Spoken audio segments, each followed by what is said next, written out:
Hi everyone, it's Amy D, and I'm so excited to share with you today a download that I had last night about the root meaning of words, the etymology of words. I think it's really important that we inform and educate ourselves about what is coming out of our mouth, what we're speaking every day.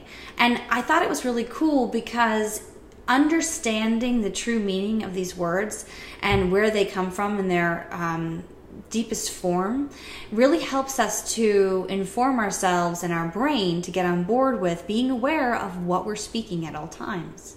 So here are the three words. Intention, which is intentus in Latin, and it means attention. It means attentive and eager towards a common goal. And then desire. When we cut that, de in Latin means of, and then sire means source. So whatever is of your source, whether you call it your creator, you call it God, you call it water, you call it food, you call it the heart, the God brain. There are so many different forms of whatever it is that you call. Maybe it's your creative spark, it's your passion. That's your desire, okay? And then the last word is individual. Individual in Latin is individa. And what that means is unity. It means cannot be divided. It means connecting to unity and unity of self, or uniting self.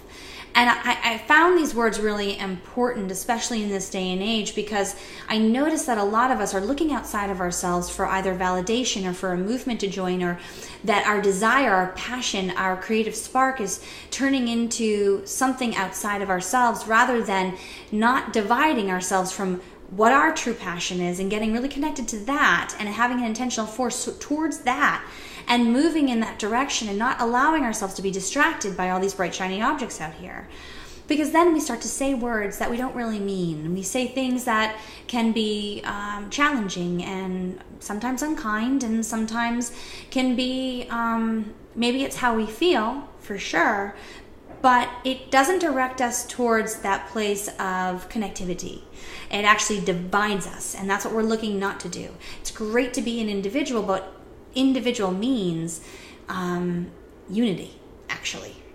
So it's fascinating to me because we're seeing the opposite right now. And so I just really wanted to educate and inform everybody to understand what these words mean, because when you intentionally desire individuality, then you cannot be taken off your path, because your attention is focused to the source of your passion, your heart, your creative spark that cannot be divided. And when you're there, then you don't need to be looking at media or social media or anything else to get any kind of validation or to jump on to move with any groups. I'll just say that. And this isn't a dig on anybody. It's just for us to recognize that when we divide ourselves from our heart and from our passion, we can be misled and we can be uninformed.